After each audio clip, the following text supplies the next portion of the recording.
Hi Garma. Hey Nadine. Just going. There's a little network issue at my end and we had to start again.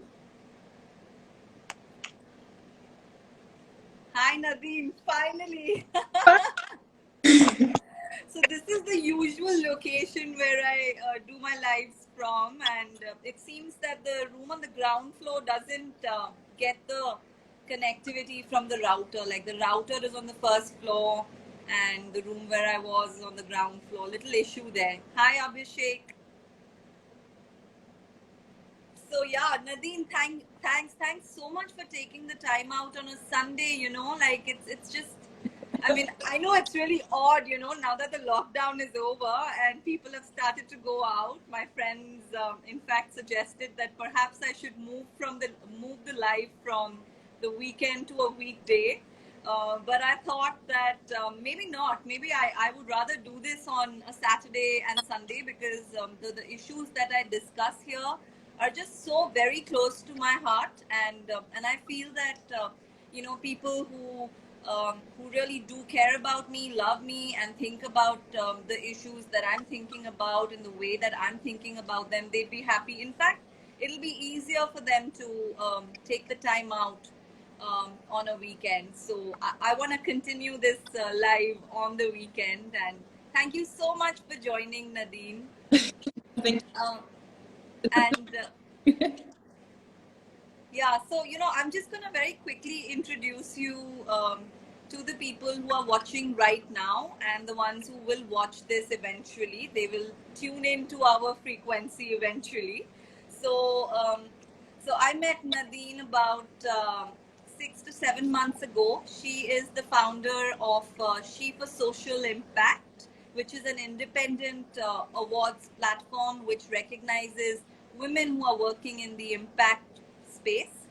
She dreams of making these awards something like the Met Gala for social impact, and I really hope to be able to be a part of her journey till the day we make it like the Met Gala of this space. She's also the founder of Just Damn Right, which is a platform for sustainability. What really stayed with me about her is her mission, which is to build a more sustainable future for all of us and to leave behind a better world. Not just leave behind, in fact, to create a better world while we are here. And I think this is why I really resonated with her. Um, it was one of my mentors. His name is Axel. He's from Germany. You've all heard from him. I think he probably saw this similarity in the two of us and our thought processes, and he thought it'll be a good idea to get these ladies to connect. And here we are, and we're trying to start a revolution of our own.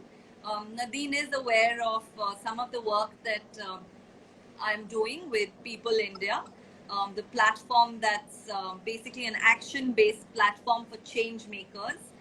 And under this platform, the first project that I have chosen to focus my energy on and sort of create a framework for almost all other action projects that we'll be working on together. The first one is plastic waste management. And I thought that it'll be a great idea to call Nadine and talk to her about her insights into this problem, being an international citizen, having grown up in Germany, having traveled around the world, having designed solutions for various tech companies. I thought I wanted to talk to her about this issue and bring her insights onto the table for everyone who's interested. Nadine, but before we dive into this discussion, I really want you also to introduce yourself to the people who are watching and will be watching this in the future.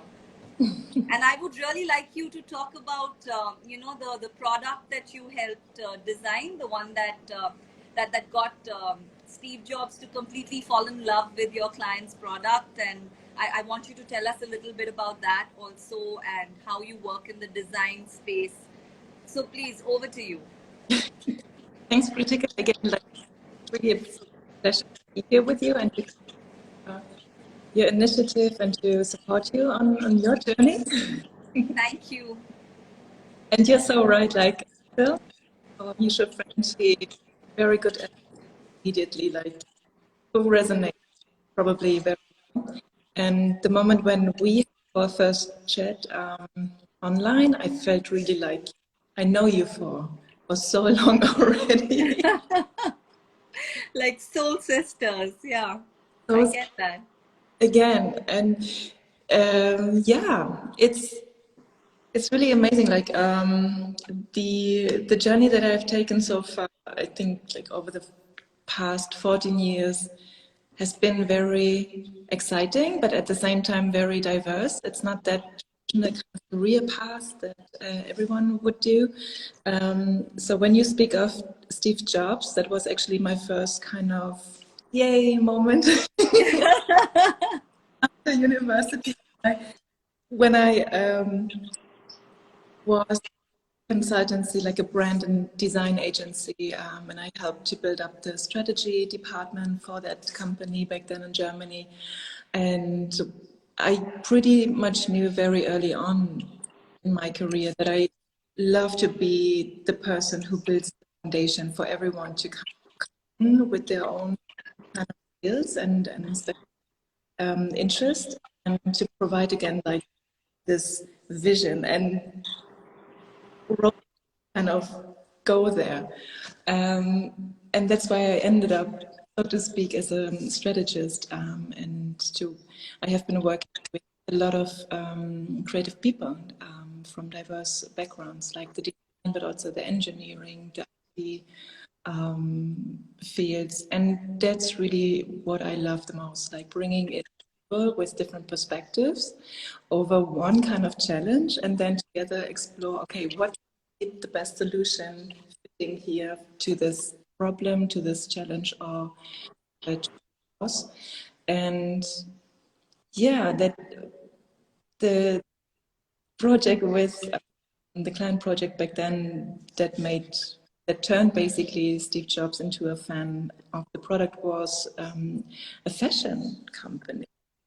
And it was a fashion company, like positioned as a luxury fashion company that would only, 2008, it was not a thing to kind of sell online for luxury fashion brands. So we and I helped kind of create the vision around what it means actually for luxury products in that category, to be very exclusive, so to speak. Like we played a lot with exclusive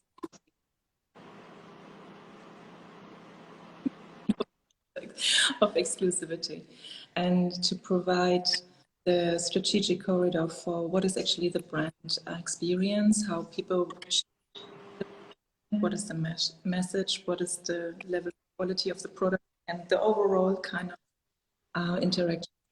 That basically was my field of work. And then from then onwards, when the iPhone came out, I was already experiencing the shift in the economy, and things will happen with this kind of new business model and with the app stores and applications, mobile applications. And I left this field completely, and I went to help companies and to help the engineers to design the mobile services and the products. And it's really fascinating again. And since 2016, when I has set up Germany's first IT developer bootcamp, basically 12 and after 12 weeks you become a junior programmer, like your skill sets of a junior programmer, and we all know that you learn best while you're doing the things, like on the job, basically learning. And that was the most rewarding moment for me, to feel, okay, wow, I experienced something that I can give back to people. Have completely lived their careers and eventually also build up a completely new life path for themselves. Like people not living in Germany, they would come for these specific weeks of program, and with so many hopes, so many fears at the time and to kind of help them to create a sense of community and sense of belonging and family through a challenging journey. Yeah. It was again like the time when I discovered, okay, there needs to be much more. And I asked myself the question, what is it that I want to engage myself in and with for the second part, so to speak, of my life, for the next 30 years of my life? And immediately almost I found the answer, which is sustainability. And I don't know, but sometimes I feel like growing up in Germany and knowing Germany is pretty much advanced in terms of engineering and climate preservation in terms, or kind of waste management.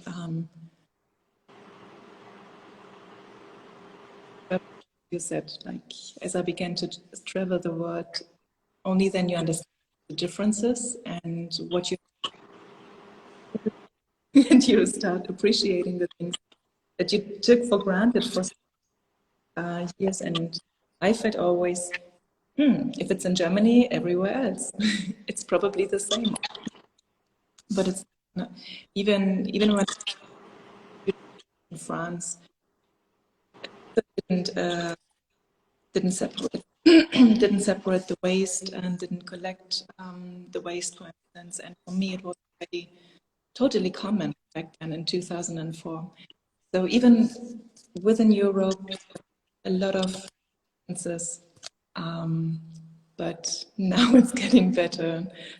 Now we all join forces to kind of, yeah, tackle the Solve the problems. Yeah. problems collectively. And I think we all need to think collectively. Absolutely. Absolutely.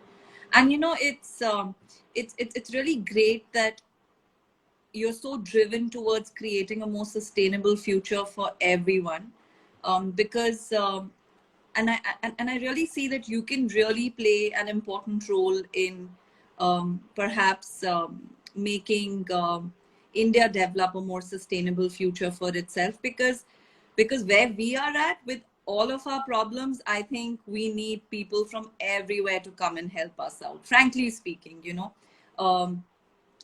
Currently I'm focusing on plastic waste as a problem. Actually, waste is a problem in itself. Managing waste itself is a problem in itself. And you know I'd like to know from you that when while you were growing up in Germany to now, I know you broadly touched upon the issue of how you saw that waste has always been managed well. But I just want you to talk a little more deeply about what is the waste management, especially the plastic waste management situation currently like in Germany. Like, what is it that you notice around you in terms of plastic bottles or like aerated drink bottles? Like, how are people managing it? How are the companies managing it?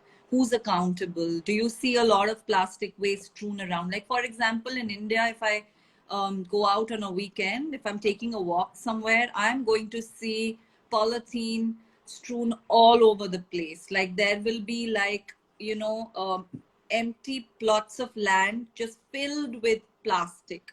And you'd see like, your Coke bottles, you'll see Pepsi bottles, you'll see wafers, you'll see regular carry bags. It's just, I mean, it's just a mess. And I hope that you're going to help us solve this mess, Nadine.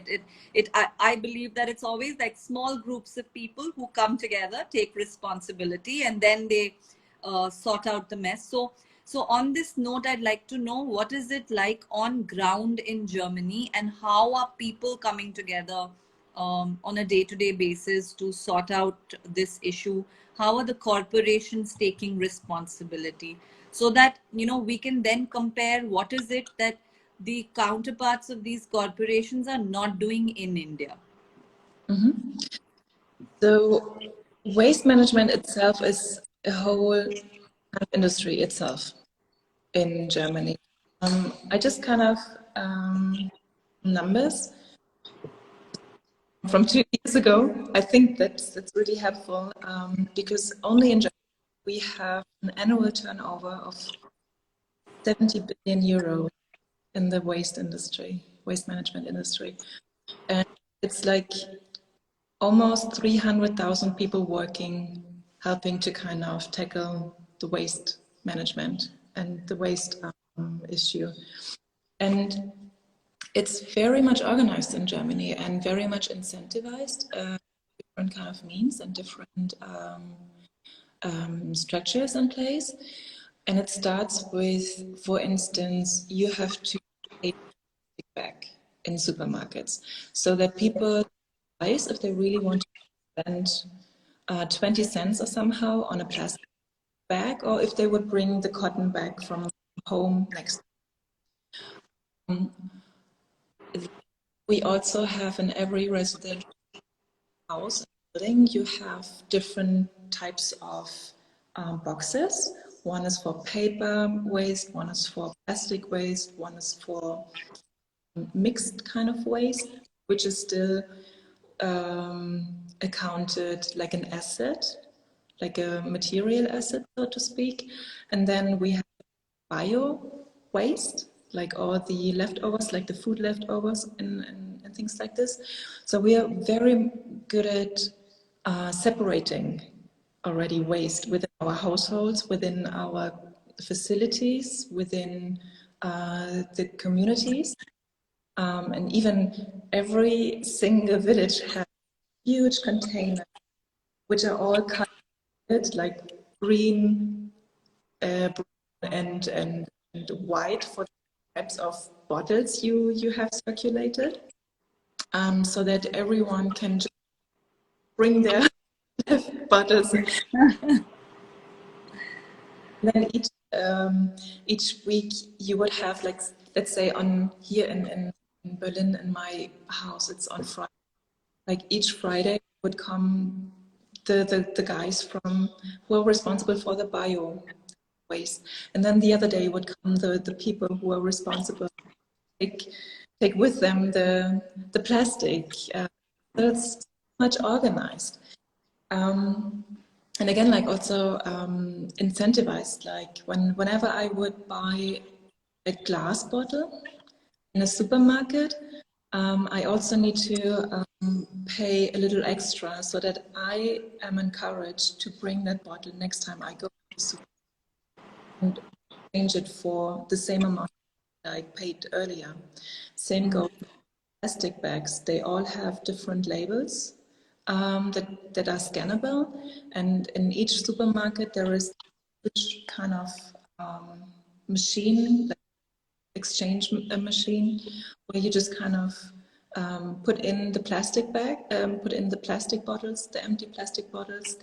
The label is scanned. It automatically detects the amount of money that you would get in return. So it's a whole kind of circular economy around it, so that people are going to incentivize to they have kind of cost or the materials that are empty and for reuse, and at the same time in residential buildings you have the house owners. They are in charge of those kind of boxes, and they are in charge of negotiating all the different kind of contracts with the service providers that would come and just kind of pick up the boxes whenever they are full. But I must admit, even though we are so good at separating the different types of waste, there's not so much recycled, specifically when it comes to the commercial waste. I think only last year the government made it mandatory to kind of achieve 30 recycling rates, so to speak. But it's very challenging. You need to kind of separate the different types of materials from each other.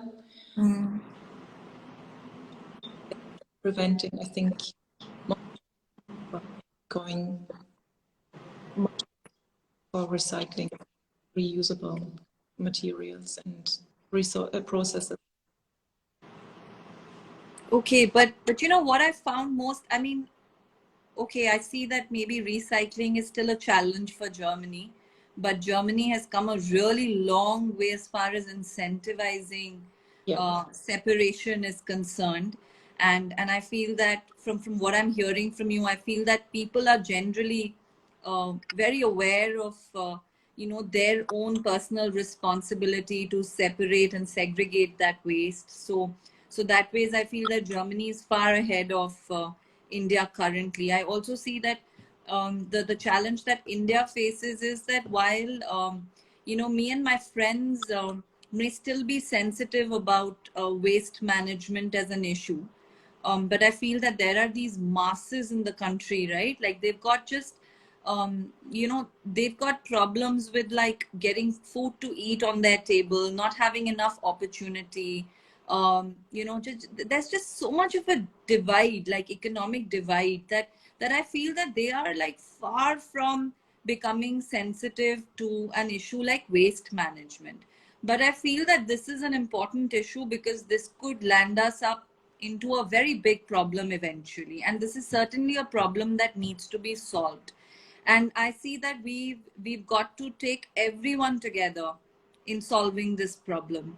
And we spoke about it, we spoke about briefly about how design can help in influencing the behavior of a country and making them change. Nadine, I know this is not the flow that we had decided to go with, but I feel that this is the right time to perhaps bring your attention to this, and perhaps like get your insights on how design can be used to educate the masses of India, or to sort of sensitize everyone in the country to make the change that we need to make. So what do you think about this, Nadine?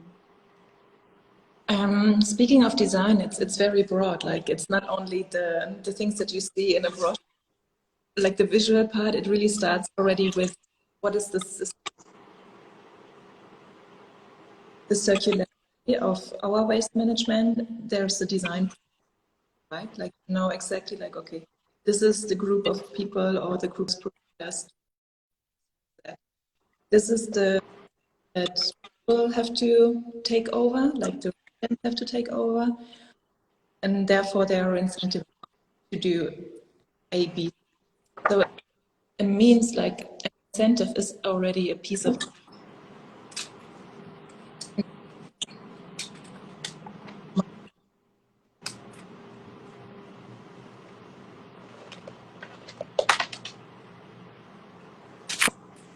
the system. This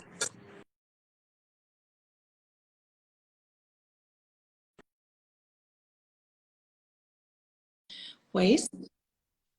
So to kind of understand this mechanism, you need to understand those mechanisms already to kind of understand what would happen and how, if you change the system, if you make it better, if you design a better system, and how at the same time can you include the existing people who make their living and their living through waste and things like this in India.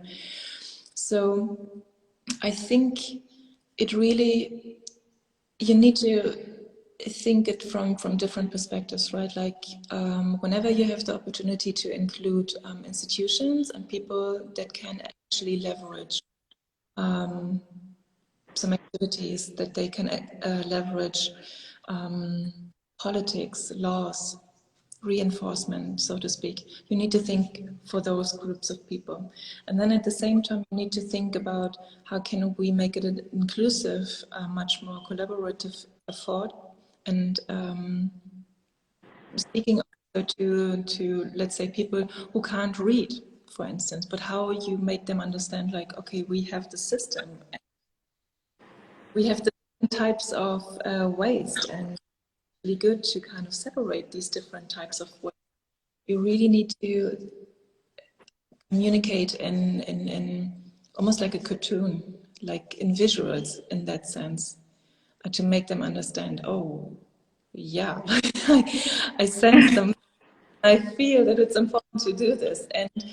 And you can also help with communal work. You set up meetings, like informal meetings, that you choose and ask people in different communities, would you be willing to kind of present yourself as a leader in that topic and help engage with the community that you have already, and make them understand and help make them understand that's actually good for their own lives and also for the community around them, and also for the generations, like their children and the future generations, if we would all together tackle the issue of waste pollution, plastic pollution, and at the same time, what is our part in waste management in the end.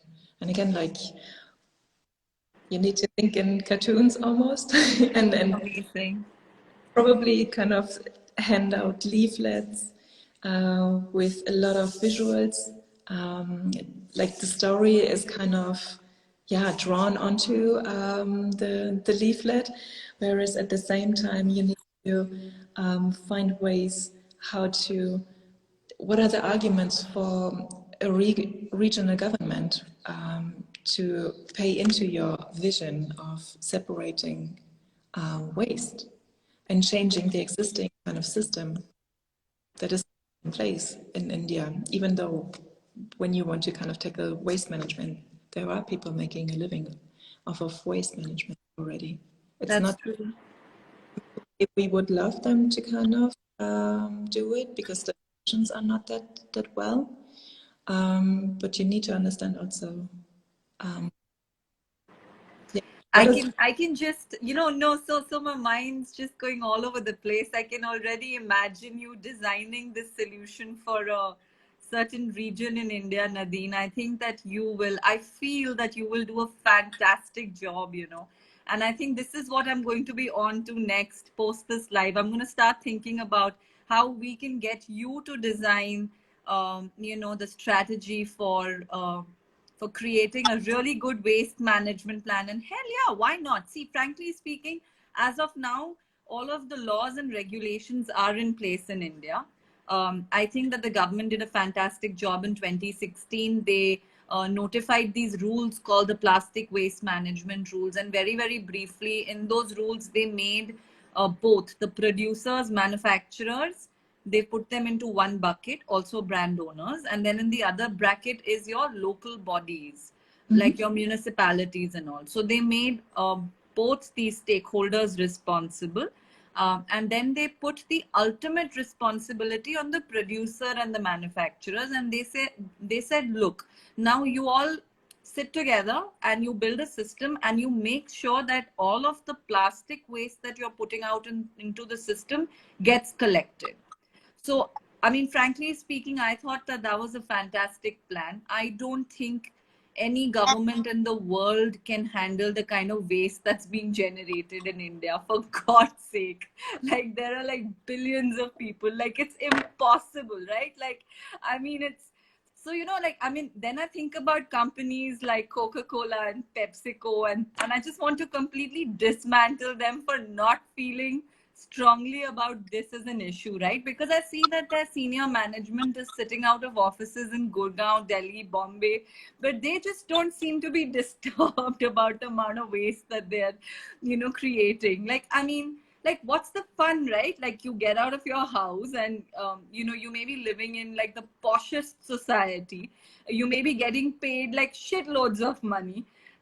But you're going to get out and all you're going to see is plastic around and garbage dumped all around and Coke bottles everywhere. So yeah, so I think that the government realized and that you've really got to make these people responsible, and so they set up this plan. But it seems that those plans are there, but there are no systems, Nadine.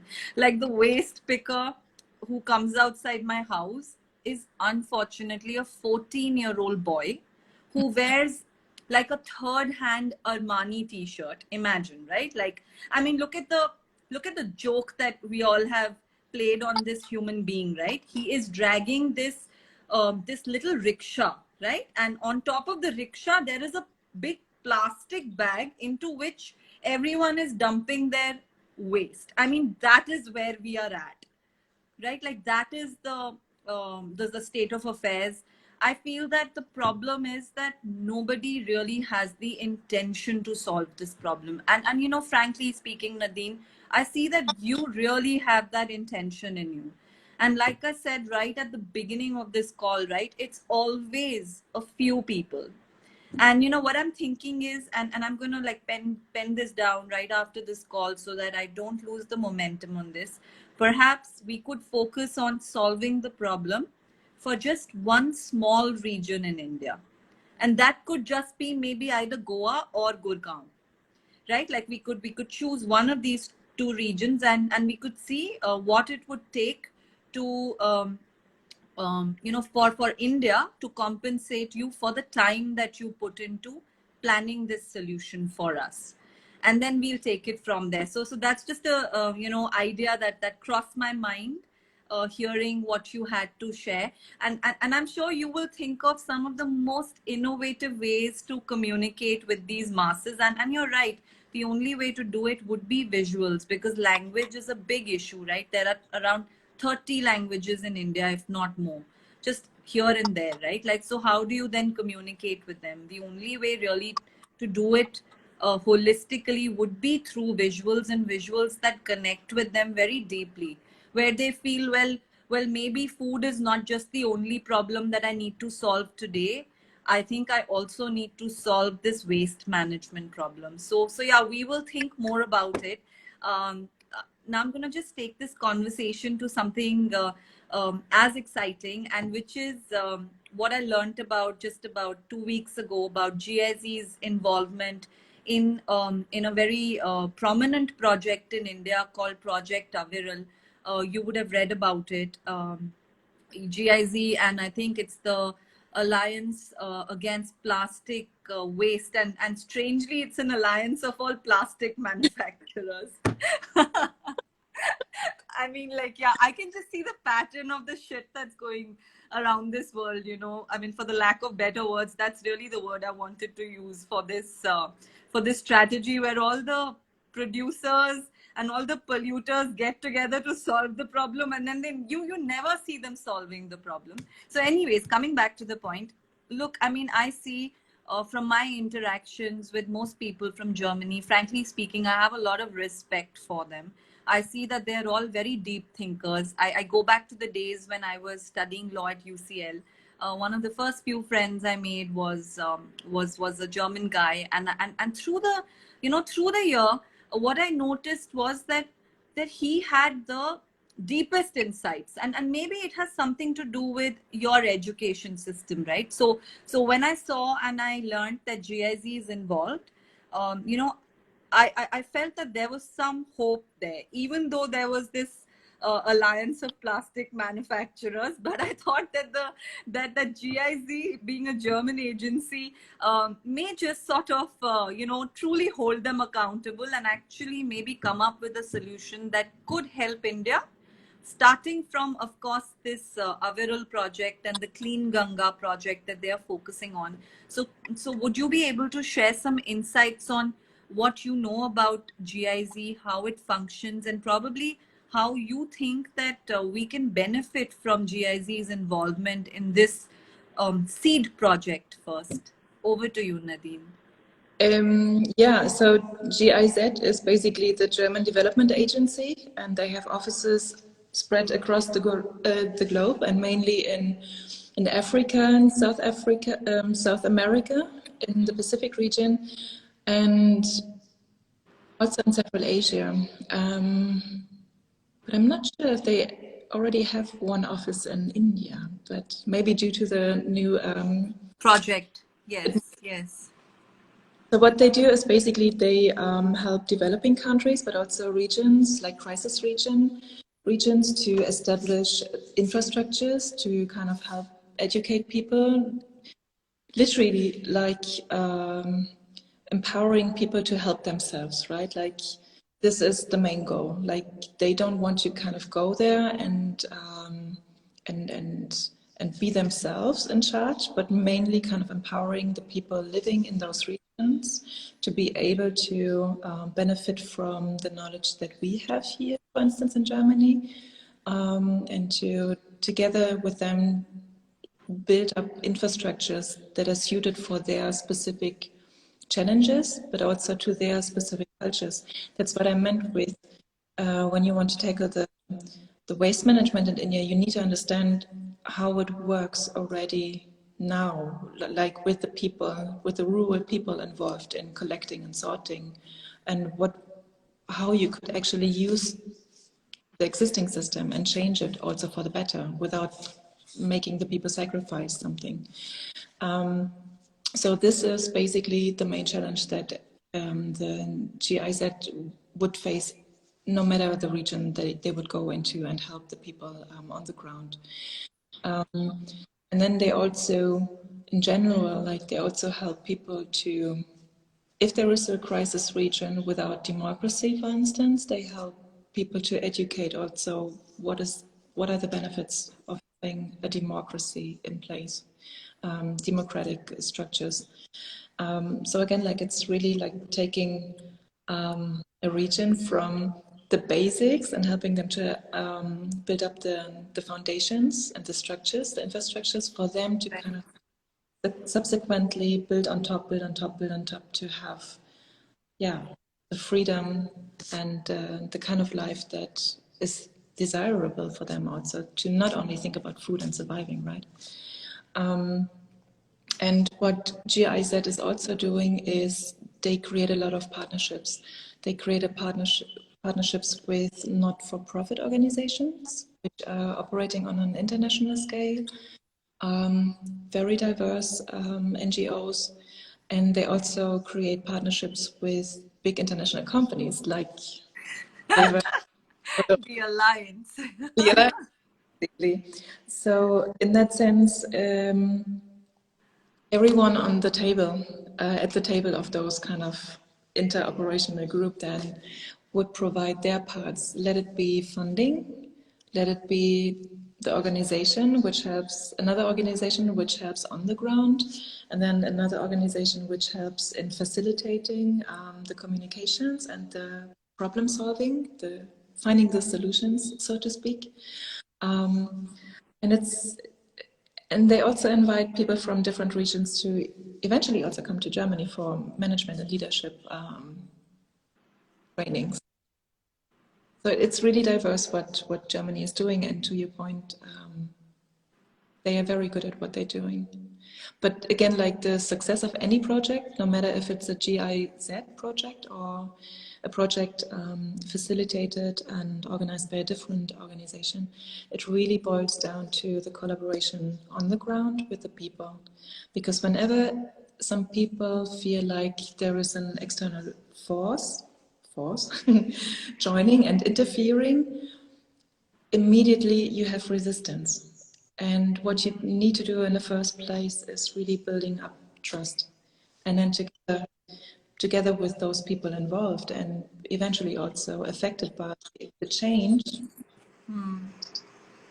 help them see a better vision for themselves, actually, also. And so that they would buy into your plans and they would become your on the ground. So Right. again, it's really about educating people and providing them the means that are available and so that they can help themselves in the end. So I'm kind of happy about GIZ's involvement in this project and in the way that you have described their role, and that precisely was also what I was imagining their role would be. They would really probably orchestrate the development of a sound waste management system in the country. Yeah, and But you know, on they the would last and measure the success of the program. Yeah, provided they, the people in the country let them do it.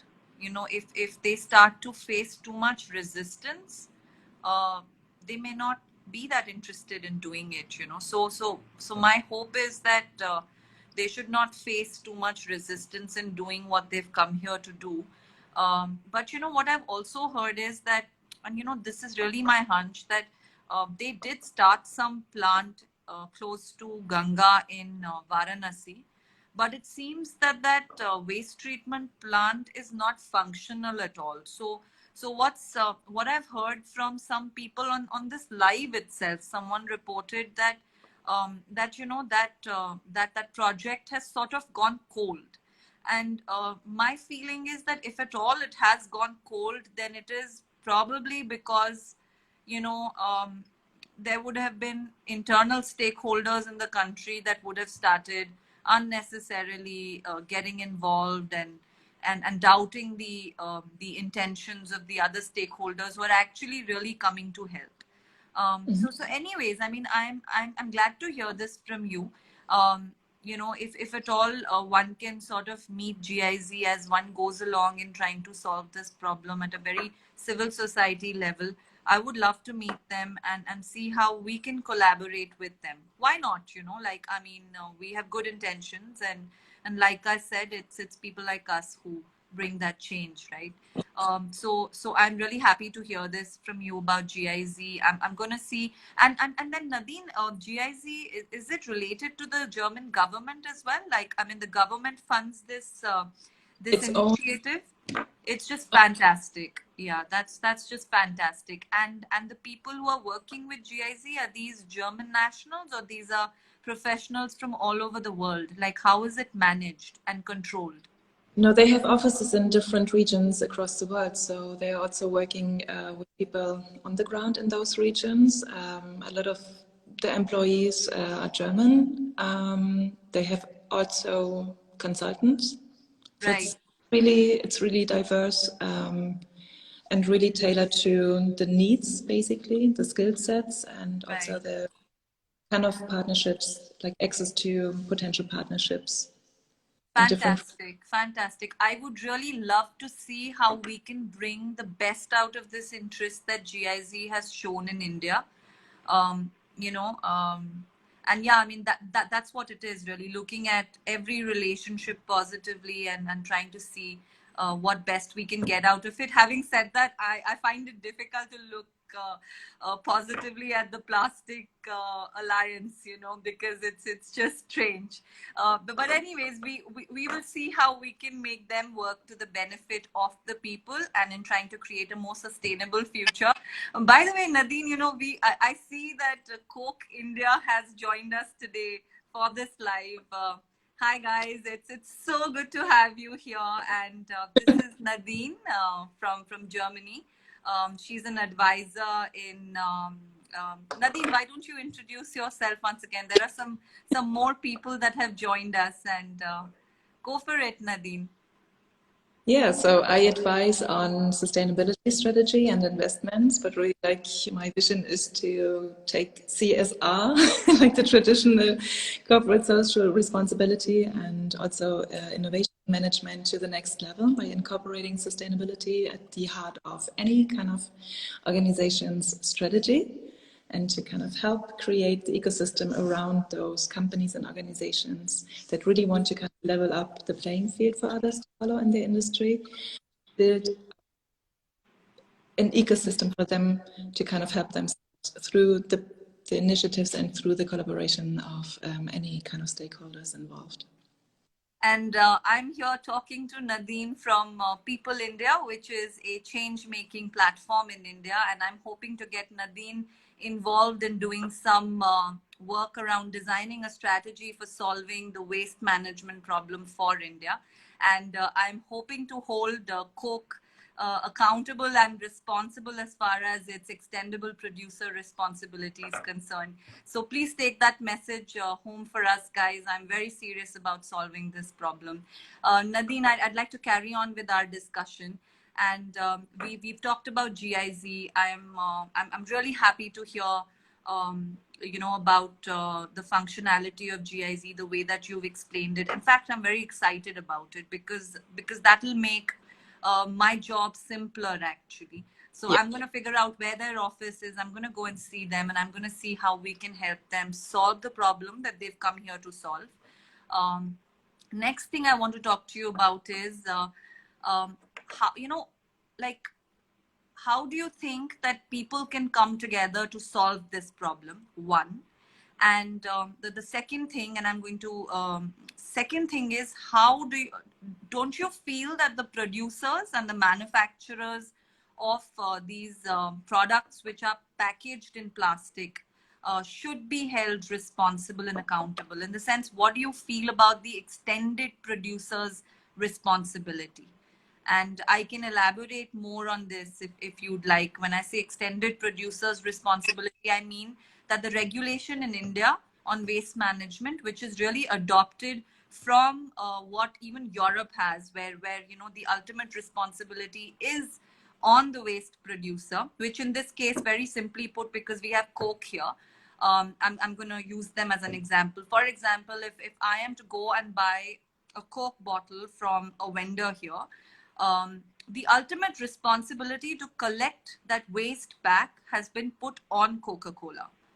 And you know, it is as the regulation imagines, it's really ultimately Coke's responsibility to see how it uses its channels to get that Coke bottle back.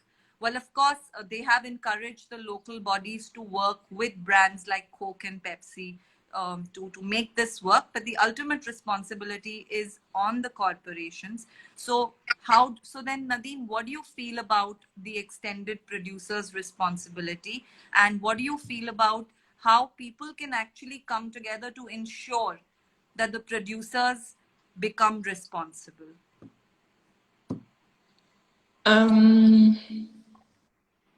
So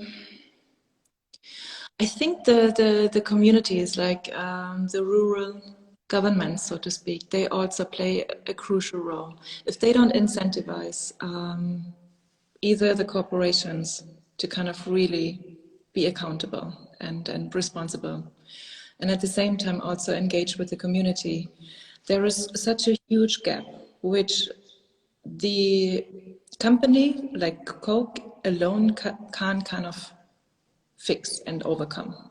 So they need to work with people and the government on the local level to kind of so that they all kind of understand, okay, this is how we truly can design a program that helps engaging the people on the ground to kind of collect, or if it's just, let's say, the local governments explaining why and where, for instance, Coke can recollect the plastic.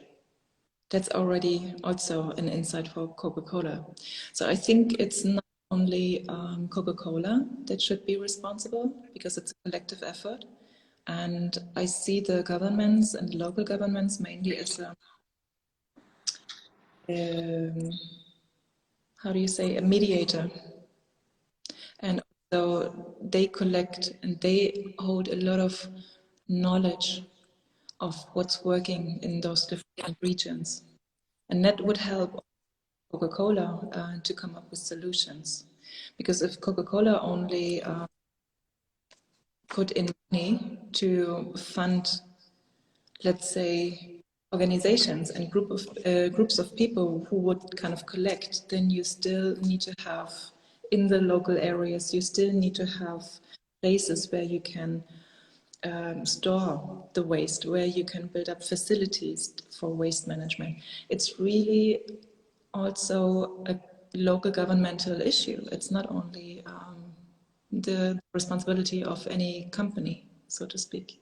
So they can be the driver in facilitating and pushing towards, hey, wouldn't it be good to have waste management?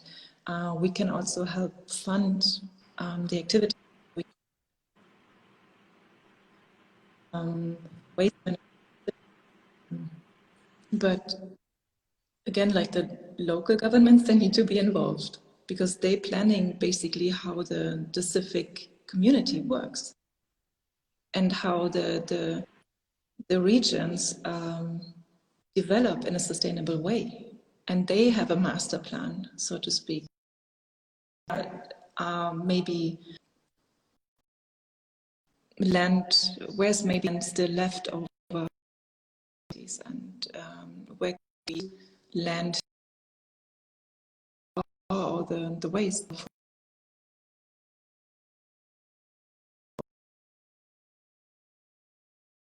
going out and we're asking like, what can companies in general do to be responsible and with regards to the plastic.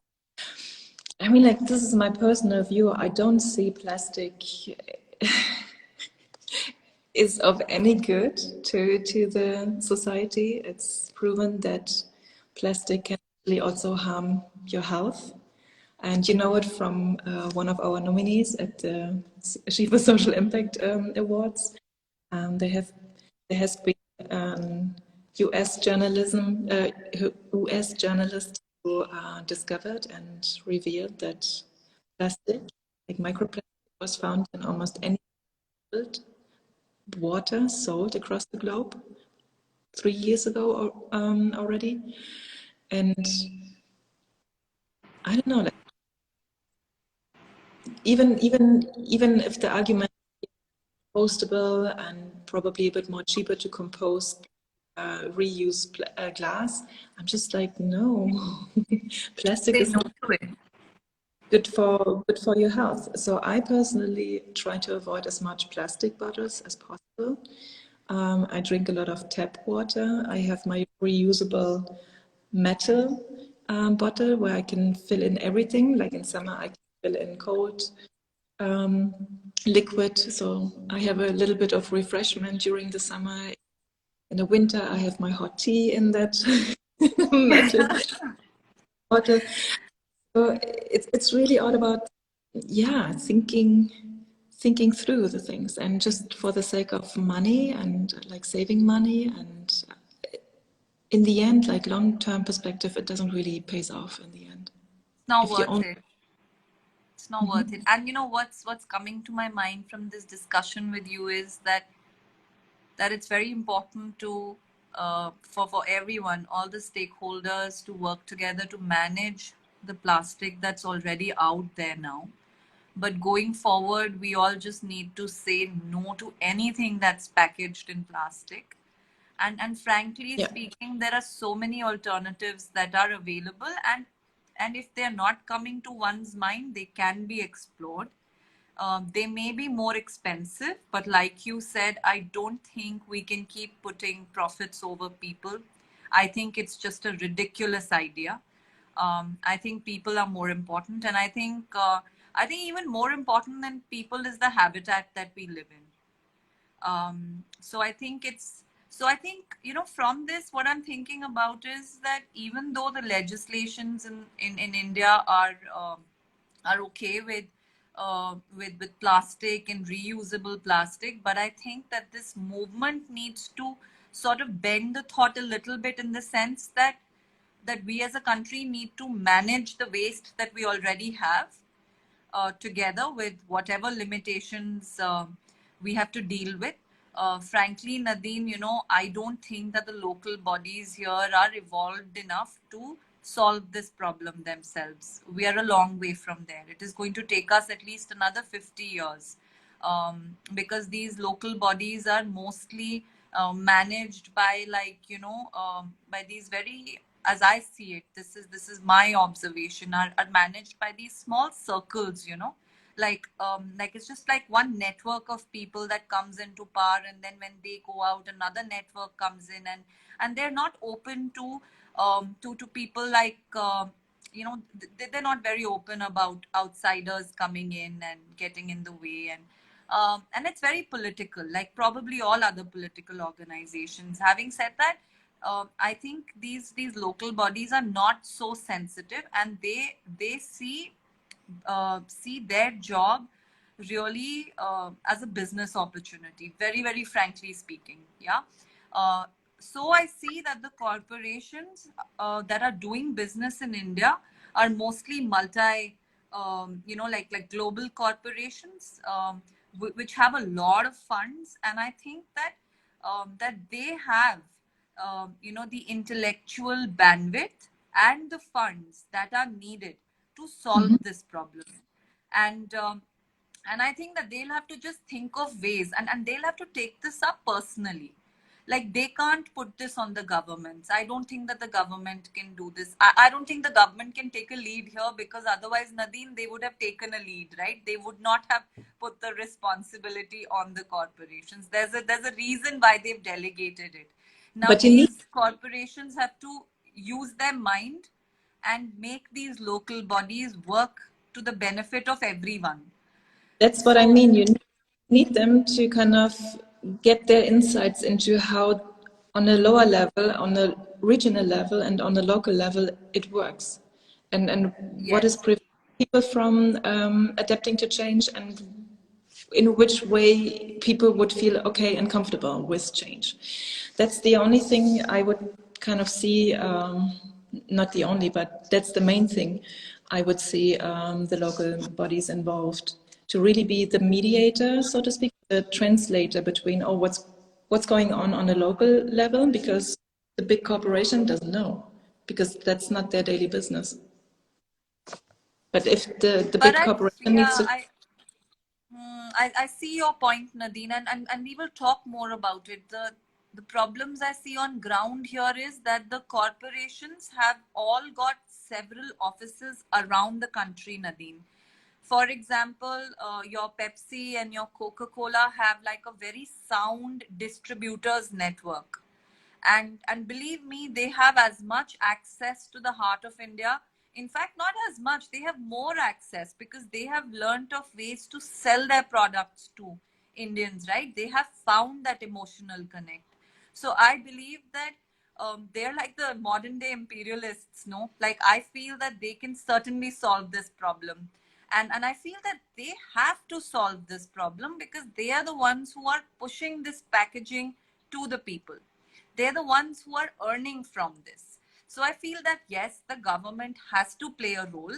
Yes, the government has to cooperate, but I feel out here it is absolutely necessary for these corporations to become personally responsible for it, and the leaders to sort of, for this to become like a priority task for them at the board meetings, and not something that they have just outsourced to their CSR team or communication team. I feel that if they want to go on selling in India, they will have to make this a priority task, because I think back, I think it was in the 80s or 90s, Coke had come, and then Coke was asked to leave also. So if they really want to continue selling in India, I think they will really have to think about the people of India and about the habitat in India. And I feel that the habitat in India has an impact on the rest of the world also, because all of this plastic that gets generated here makes its ways makes its way into the oceans of the world. So I feel it's really high time that they sort of okay, I know we have a government, I know we have local bodies, but I think that the corporations will have to take a honest lead here, you know, and and we will work on all of this as we go along. And I think this is the last question I want to discuss with you today, Nadine, and I must tell you that this is also the last live discussion that I will be doing on plastic waste. And why? Because after this, I will be issuing live notices to all of these organizations, because I clearly see that they are violating the laws of India, and they are violating the terms and conditions of their foreign investment approvals. I will be issuing live notices to them next weekend. Me and my team are working on it. The production is in the works right now, and I'm really excited about that. Once those notices are issued, I'm going to start. I'm going to sort